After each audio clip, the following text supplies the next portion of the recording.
have some other things. And a pleasure to see Ambassador Bahawa here. It's a pleasure to see so many friendly faces here. It's quite a great crowd here. And I'm going to lead off with the really dry remarks that'll set the conversation and give us the basis. But I really look for Peter. Thank you, Pete. A pleasure to see you. I look forward to the Q&A part and the back and forth, the dynamic discussion, because I think that's where we'll probably uncover all the many different perspectives on this. Really is with a historic visit. First off, I want to give a tribute to the program here, because this is a program that's really been growing. It's fantastic. It's laser focused in on Central Asia. It gives us wonderful insights into the region, opportunities to get together with many different stakeholders in the region's relations with the West, and we really appreciate the partnership. Thank you very much. You guys are doing great things. And last recruiting speech for the State Department. I hope some of you will someday take the Foreign Service test or come over to the Civil Service, and we'd love to see you in our ranks and someday on this side of the podium. So we hope to see the future with these faces out here today. Now we really, it was an incredibly dynamic visit last week. As Marlene said, we also had the privilege of seeing Kazakhstan's president here not long ago as well.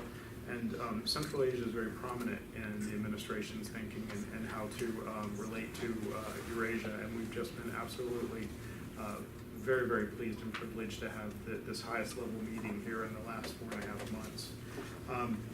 I would say it was historic in several different ways, in its scope, in the energy, and also the potential it represents to take forward dramatically different relations for the United States, and I would say even for the West, with the Central Asian region going forward.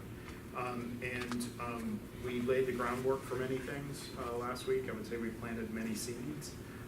It was the broadest strategic relationship that we mapped out a foundation for, and we look forward in having many follow-up meetings. Some of them started earlier today about how we're going to follow up from lots of the very well-meaning words and documents that were signed that we're going to put into practice absolutely as soon as we can.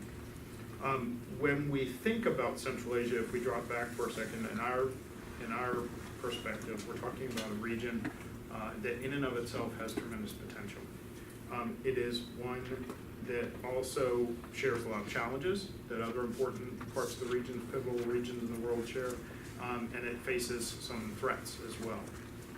And when we thought about how we wanted to look at the Kazakh and Uzbek visits this year in 2018, we talked about having to have very new, broad-based relationships with the entire breadth of the two governments that we're dealing with. It wouldn't be enough to kind of pick an aspect of a relationship and try and hinge what we were aiming or targeting to do with them on the kind of narrow part of it. We needed to engage at the highest levels and across the entire length and breadth of the government, and I think that we've done that with these two visits, particularly with the one that we just concluded.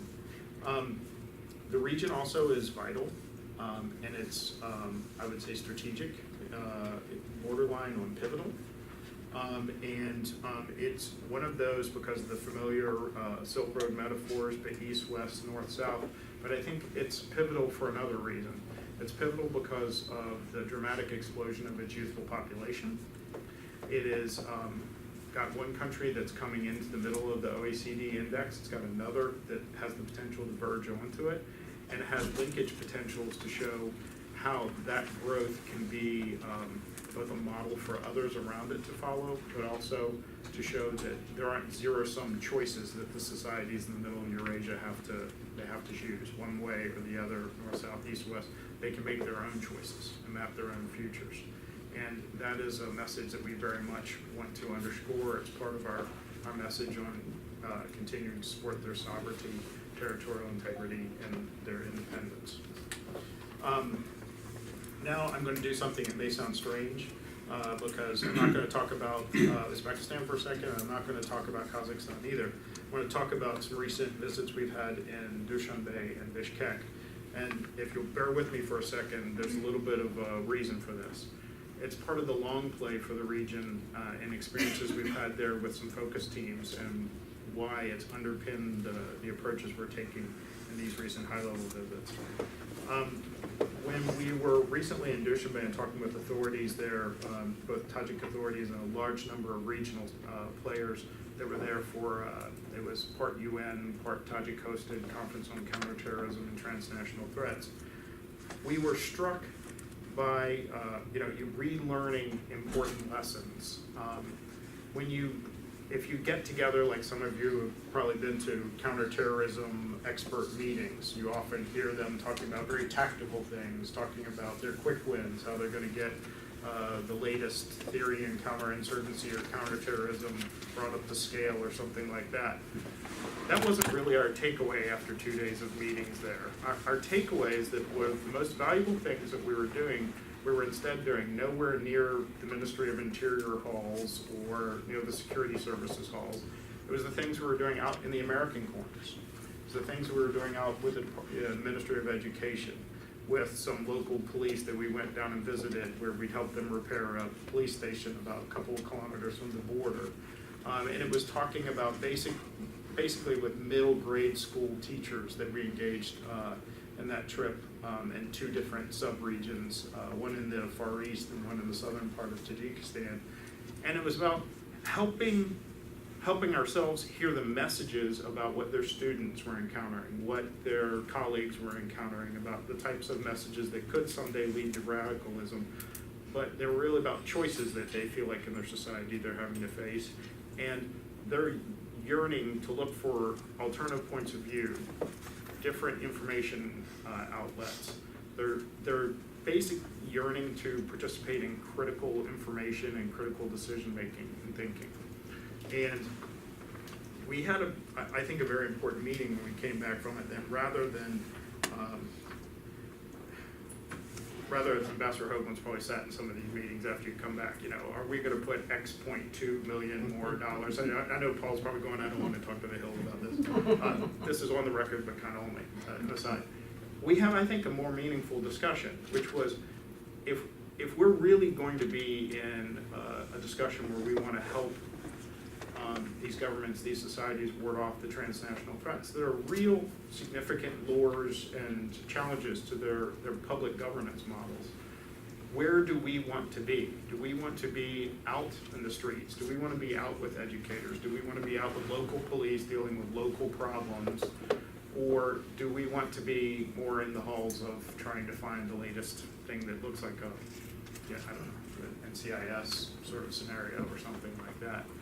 And we've made a decision that we want to be more out on the streets with the educators, and we want to be in those kind of, you could call them long play, but we want to be in more civil society, person-to-person engagement. And, okay, so that was my foray elsewhere in the region, but to explain to you why taking this back, the meetings with Kazakhstan, and particularly with Uzbekistan recently, were so important to us. Some of the most meaningful things, we had a wonderfully very dense joint statement, it's full of all sorts of really meaty things we're going to work together.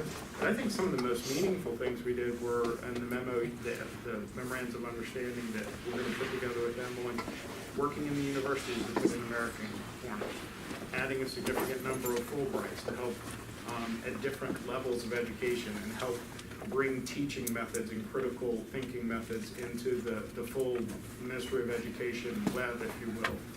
Bring in a lot more Cochrane Fellows, our Department of Agriculture experts and academics to help with everything from soil conservation to animal livestock husbandry, to help with real export models, capital structures that we're going to help them bring in via AID to help real farmers be able to do real export in short-term time of the goods and services and the wonders of the Uzbek farm that we all, anyone who's been in the region for 5 minutes can see, but help put it actually on the market. And to spend a lot more of our time there than on what the other alluring other in the region would always be great gamery or something like that. There have probably been stories, there might be speculation among some of you, were there outside the joint statement, great gamery sort of things. Frankly, I hate to disappoint you, but really no. we were going in a different direction, and the discussions we had with President Mirziyoyev and with his huge team that he brought, and this was another wonder of the visit, and I really, it's credit to the ambassador and all of his team that they were able to put the platform together to host so many senior Uzbeks. We really had everyone who was anyone in the government that was interested in really rolling up their sleeves and getting down to business with us and with us for 2.5 days, and they were all over the cabinet agencies of Washington and up on the Hill as well. They darkened quite a few doors, and people all over Washington they had an Uzbek in their face. And there with purpose to talk about a specific thing and something measurable to get done in the next year or 2 years. And the spirit of partnership was really very, very impressive, and the town took notice. Now, I want to zero in on a couple of specific things that I think maybe they're from the joint statement, but there may be things that maybe the ambassador would like to remark on later that, in addition to the people-to-people contacts, we tried to focus on. Again, because they have strategic meaning to help Uzbekistan go to the next level in trade or outreach in the region, but also specific things we could do to help Uzbekistan get there, or it could do with those in the region to help get to the next level. On economic threads, we had a lot of good meetings. I know you guys had meetings I'd like to hear more about with World Bank as well, but we talked a lot with USTR and with Treasury on helping get beyond the very commendable first stage of the currency liberalization to start working on IPR, and the specific IPR accords that WIPO is going to demand of Uzbekistan to make an earlier than what would otherwise be the case move towards WTO accession. But we talked in very concrete terms about real regulatory steps that were going to happen, not just laws to be passed, but regulatory steps to be measured, and how WIPO is going to be in country, exactly how they're going to do the scorecard. And we have lined up AID assistance to help with very specific movements along that path. We talked about having our trade investment forum in Tashkent. It's normally up in Kazakhstan, off in Almaty. It'll be down in Tashkent this year. We talked about Central Asia Trade Forum, we're going to have a larger amount of pairing expeditions and set that up in Tashkent this year for the region. AID just completed a very, very large business-to-business pairing expedition to the Baltics. We've had about the first few days, $6 million in contracts, and probably about another 16, 18 million coming out of it before it's finished. And we'll be ready for some reverse trade missions later in the year as well. It wasn't an accident. Secretary Ross was the lead American at probably Washington's biggest ticket last week was the Uzbek Gala at the Willard. It was pretty amazing. You guys really, I think you wowed the city, and you also showed two things: that Uzbek hospitality is legend for a good reason, and you also showed that it is a very welcoming, it is very hospitable, it is a very embracing, outward-facing society. And the Uzbekistan that people may have experienced in the last 15 or 20 years is not the one that they're going to face and encounter personally, and that they're all invited to come experience it as soon as they can. So this is an outward-facing Uzbekistan I think the world hasn't seen in a very long time. And I think we're all going to come to enjoy that an awful lot. The final thing that I would put an underlining on is when we talked about, and we did talk about security objectives with Uzbekistan, we talked about what to us is a lot more organic model. Uzbekistan has been wonderful on itself embracing its neighbor in Afghanistan. They've done a tremendous amount bilaterally of their own initiative. President Ghani has been up and had just meetings that no one would have imagined 2 years ago in Tashkent. There's a lot of follow-up going on. There's a lot of trade that's building. We commended the Uzbeks for this, and we talked about how we could go steps beyond. And we talked about how Uzbek energy helps harness Central Asian energy, and how they together can bring to Afghanistan a sort of regional identity and a regional outlet for social and economic development that frankly just hasn't had in the last 15 to 16 years. And that is itself, when you talk to Ghani, he's very much talking about how that's almost bringing a new light, he says, into his world. He realizes that he truly is politically embraced in Central Asia, that these aren't occasional press releases that come out. He said he felt personally welcome in Tashkent when he was up there in a way that he said, I could breathe again when I was up there. It's interesting to have the talks with him about this. And we encouraged more of that to go on, and President Mirziyoyev was very clear that that's his vision for how he wants the neighborhood to work. And he's put his money where his mouth is. Throughout his neighborhood, it hasn't been a declaratory policy. He's been out clearing up border issues. He's been talking about water rights and water management in a very roll up your sleeve sort of way. He said, what are the problems, and let's tackle them. We encouraged him to do more, and we are putting a variety of resources at work to do that, whether it's in agricultural development, whether it's in dry land. A lot of the areas are in particularly dry land areas. They're hard to turn into arable development, but we want to help work with that. On demining, on a lot of new border security areas. But these aren't, again, high-tech, great gamery sort of thing. These are about human security issues. And they were all tied, first and foremost, by President Mirziyoyev to the things he's done already to completely change the narrative on human rights in his country, and where he intends to take it further. And these weren't discussions where we were bargaining with the Uzbek side. These were just straight up discussions about, this is what I've already done, this is my plan, and this is where I'm going, catch up. You know, it was for those who have dealt with the region, it was an incredible discussion to witness. I mean, we wrote things, I've still looked at the drafts of some of our reports on this, and I'll be honest with you, sir, I never thought I would see those things in reporting tables about meetings, and it is a tribute to the vision of the president, but I think it's also a tribute to the rest of the Uzbek government that is running at full speed to keep up with where he wants to go, but he's very straightforward about it. He wants to do this because he's decided that this is what the Uzbek people demand and want, and it's the only thing they're going to accept. And we don't think we can afford not to be behind that four square.